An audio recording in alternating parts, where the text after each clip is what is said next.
வணக்கம். வானதி அக்கா வழக்கம் போல பொங்கியிருக்காங்க. உதயநிதி இன்னமும் திருந்தவில்லை அப்படின்ட்டு. உண்மையிலே சொல்லப்போனா இவங்க தான் இன்னமும் திருந்தவே இல்லை. ஏன்னா தமிழ்நாட்டு மக்கள் விரட்டி அடிச்சிட்டாங்க. நீங்களும் வேண்டாம், உங்க சனாதனமும் வேண்டாம், உங்க பிஜேபி வேண்டாம், உங்க இந்துத்துவா வேண்டாம், உங்க ஆர்எஸ்எஸ் வேண்டாம், உங்களோட நாக்பூர் வேண்டாம்.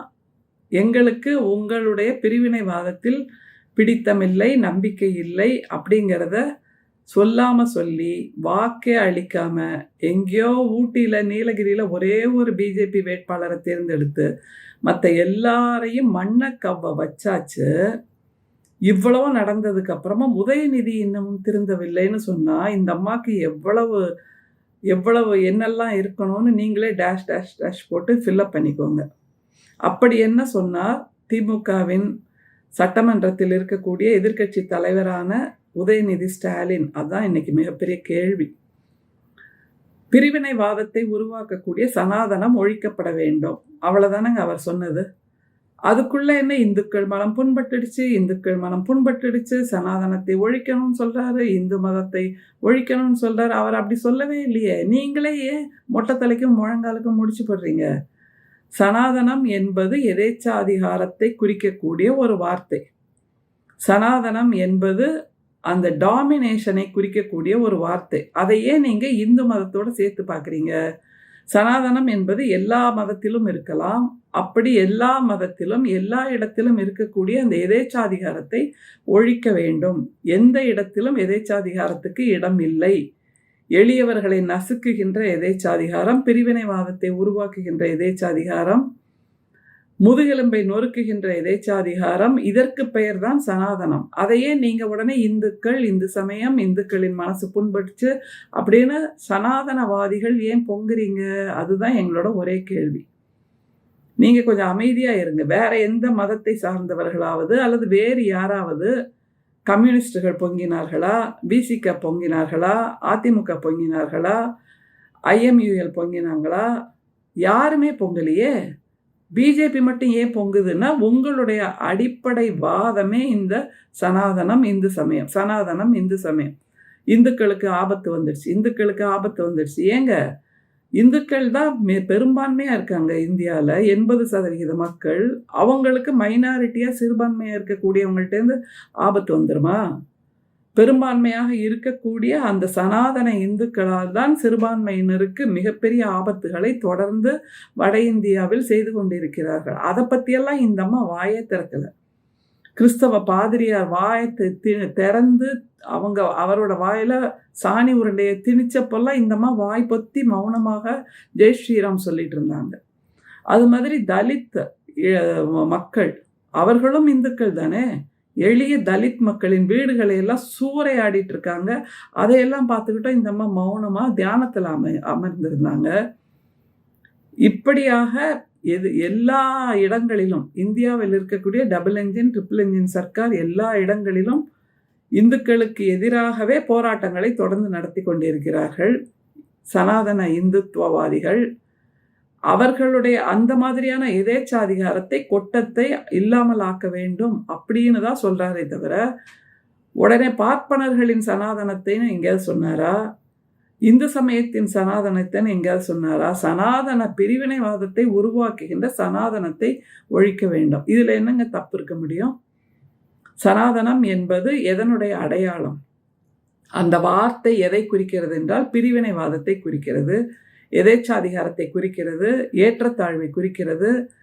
நான் மேல் சாதி, நீ கீழ் சாதி என்பது எல்லா மதத்திலும் இருக்கக்கூடிய ஒரு சிந்தனை, அதை குறிக்கிறது. இது எல்லாவற்றையும் இல்லாமல் ஆக்க வேண்டும். அப்படி என்றால் மத நல்லிணக்கமாக, சமய நல்லிணக்கமாக, சமத்துவ நல்லிணக்கமாக இருக்க வேண்டிய சமூகத்தை உருவாக்குவோம் என்று தானே உதயநிதி அவர்கள் சொல்றது. அதுல என்ன தப்பு இருக்க முடியும்? அது முன்னோக்கிய வாதம் தானே, சமூகத்தை சீர்திருத்துகின்ற வாதம் தானே. அது தப்பா? அப்படின்னா நீங்க என்ன சொல்றீங்க? சமூகத்தை முன்னோக்கி நகர்த்த வேண்டாம், சமூகத்தை சீர்திருத்த வேண்டாம், அது திரும்பவும் குழம்பிய குட்டையில மீன் பிடிக்கிற மாதிரி அப்படியே இருக்கட்டும், சாக்கடையாகவே இருக்கட்டும், அப்படியெல்லாம் இருந்தாதான் நாங்கள்லாம் அரசியல் பண்ண முடியும் அப்படின்னு நீங்க சொல்றீங்களா? வானதி அக்கா ஒரு பதில் சொல்லுங்க. அதை தவிர திராவிடம் என்ன செய்ததுன்னு திரும்ப திரும்ப திரும்ப திரும்ப நீங்க கேள்வி கேட்குறீங்கல்ல. இப்போது தமிழ்நாட்டில் அமைக்கப்பட்டிருக்கின்ற சட்டமன்றம் என்பதே திராவிடத்தின் நீட்சி, திராவிடத்தின் வெற்றி. திராவிடம் என்ன செய்தது என்றால், தமிழ்நாட்டில் இருக்கக்கூடிய BC, MBC, OBC, SC, ST எல்லோருக்குமான கல்வி வாய்ப்பை உருவாக்கி கொடுத்தது. எல்லோருக்குமான சமூக உயர்வை உருவாக்கி கொடுத்தது. எல்லோருக்குமான சுயமரியாதையை உருவாக்கி கொடுத்தது. அது எல்லாவற்றின் விளைச்சலாக உருவானவர்கள் தான் இன்றைக்கு சட்டமன்றத்தில் உறுப்பினர்களாக பொறுப்பேற்கிறார்கள், உறுதிமொழி எடுக்கிறார்கள். அங்க உறுதிமொழியை வாசித்த அத்தனை பேருக்கும் கல்வி அறிவு இருக்கிறது. அந்த உறுதிமொழியை வாசிக்கக்கூடிய வல்லமை இருக்கிறது. மிக சமீபத்தில் பீகாரில் தேர்ந்தெடுக்கப்பட்ட சட்டமன்ற உறுப்பினர்கள் பதவியேற்ற போது பலருக்கும் அந்த உறுதிமொழியை வாசிக்க கூட தெரியவில்லை. அந்த அளவுக்கு கல்வியில் பின்தங்கி இருக்கிறது பீகார். ஆனால் தமிழ்நாடு காலம் காலமாக எல்லோருக்கும் கல்வியை கொடுக்க வேண்டும். ஒரு நூற்றாண்டுக்கு முன்பு பார்ப்பனர்கள் செய்த சூழ்ச்சியால் BC, MBC, OBC, SC, ST என்று தமிழ்நாட்டில் இருக்கக்கூடிய பார்ப்பனர் அல்லாதோருக்கு கல்வி மறுக்கப்பட்டது. அது எல்லாருக்குமே தெரிந்த உண்மைதான். அப்படிப்பட்ட சூழலில் நீதி கட்சியில் ஆரம்பித்து சுயமரியாதை இயக்கம், திராவிட முன்னேற்ற கழகம், அண்ணா திராவிட முன்னேற்ற கழகம் என்று தொடர்ச்சியாக படிங்க படிங்க படிங்க என்ற ஒற்றை குரல் மட்டும் கேட்ட ஒரு மாநிலம் தமிழ்நாடு தான். எல்லோருக்கும் சுயமரியாதையை கற்றுக் கொடுத்தது, எல்லோருக்கும் கல்வியை கொடுத்தது, எல்லோருக்கும் வேலை பார்க்கின்ற உரிமையை கொடுத்தது, எல்லோருக்கும் இடஒதுக்கீட்டை கொடுத்து BC, MBC, OBC, SC, ST என்று எல்லோரும் அரசில் அதிகாரத்தில் பங்கு பெறுகின்ற ஒரு வாய்ப்பையும் உருவாக்கி கொடுத்ததென்றால் இந்த 2026 சட்டமன்றம் என்பது எளியவர்களும் சட்டமன்றத்தில் அல்லது அதிகாரத்தில் பங்கேற்று முடிவை எடுக்கின்ற ஒரு வல்லமையை பெற்றிருக்கக்கூடிய ஒரு சட்டமன்றம். இதுதான் திராவிடம் செய்தது. ஒரு நூற்றாண்டாக திராவிடம் என்ன செய்தது என்றால், இப்போதுள்ள சட்டமன்றத்தை இந்தியாவுக்கு நாம் அடையாளம் காட்ட வேண்டும். அதை தவிர double engine, triple engine Sarkar இருக்கக்கூடிய பிஜேபி ஆளுகின்ற மாநிலங்களில் சிறுபான்மையினருக்கு எதிராக கொடுமைகள் நடந்து கொண்டிருக்கும் போது, வன்முறைகள் நடந்து கொண்டிருக்கும் போது, தமிழ்நாட்டில் சிறுபான்மை என்று நாங்கள் பிரித்து பேச விரும்பவே இல்லை. ஆனாலும் எங்களுடைய சொந்த சகோதரராக, சகோதரிகளாக நாங்கள் அத்தனை பேரும் ஒன்றாக புழங்கி கொண்டிருக்கிறோம். அண்ணன் தண்ணி புழங்குறோம்னு சொல்கிறோம்ல, சிறுபான்மையினரும் எங்களுடைய சகோதர சகோதரிகள் தான் என்று அவர்களையே இன்றைக்கு சட்டமன்ற உறுப்பினர்களாக்கி அதிகாரத்தை கையில் கொடுத்திருக்கிறோம். தமிழ்நாட்டின் முதலமைச்சர் ஆக்கி இருக்கிறோம் என்றால் இதுதான் திராவிடத்தின் வெற்றி.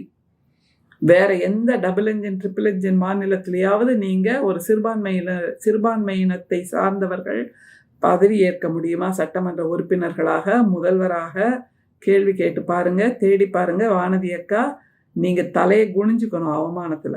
எனவே திருந்த வேண்டியது நீங்கள் தானே தவிர நம்முடைய சட்டமன்றத்தின் எதிர்க்கட்சி தலைவராக இருக்கக்கூடிய எங்களுடைய இளம் தலைவர் உதயநிதி ஸ்டாலின் எப்போதுமே தன்னுடைய கொள்கையில் தெளிவாக இருக்கிறார். சனாதனம் என்பது எதேச்சாதிகாரம், சனாதனம் என்பது பிரிவினைவாதம். அது எந்த ரூபத்தில் வந்தாலும் அழித்தொழிக்கப்பட வேண்டும். சமயத்தில் மட்டுமல்ல, சாதியில் மட்டுமல்ல, மதத்தில் மட்டுமல்ல, எல்லா விதத்திலும் எதேச்சாதிகாரம் என்பது அழிக்கப்பட வேண்டும். அனைவரும் சமம் என்பதுதான், எல்லோருக்கும் எல்லாம் என்பதுதான் எங்களுடைய தலைவர் முத்துவேல் கருணாநிதி ஸ்டாலின் அவர்கள் எங்களுக்கு கற்றுக் கொடுத்திருக்கின்ற பாடம். அந்த பாதையில் தான் இன்றைக்கு நம்முடைய இளம் தலைவர் உதயநிதி ஸ்டாலின் அவர்களும் இந்த மகத்தான செய்தியை தமிழ்நாட்டுக்கு கொடுத்திருக்கிறார். எனவே திராவிடம் வெல்லும், சனாதனத்தை இல்லாமலாக்கும். அப்படி இல்லாமலாக்கி ஓட ஓட பிஜேபி வேட்பாளர்களை விரட்டி இருக்கக்கூடிய மாநிலமாக தமிழ்நாடு இருக்கிறது. உங்களுடைய சிந்தனையில், உங்களுடைய இந்துத்துவ கொள்கையில், உங்களுடைய மத வெறியில், உங்களுடைய பிரிவினைவாதத்தில் தமிழ்நாட்டு மக்களுக்கு கொஞ்சம் கூட விருப்பம் கிடையாது என்பதை தமிழ்நாடு தெளிவாக நிரூபித்திருக்கிறது. வானதி அக்கா, கொஞ்சம் வாய மூடிட்டு சும்மா இருங்க. இல்லை என்றால் எல்லோரும் திரும்ப பேசுவோம். நிச்சயமாக தொடர்ந்து கேள்விகள் கேட்போம். தொடர்ந்து உங்களுடைய முகமூடியை மக்களுக்கு வெளிப்படுத்துவோம். நன்றி, வணக்கம்.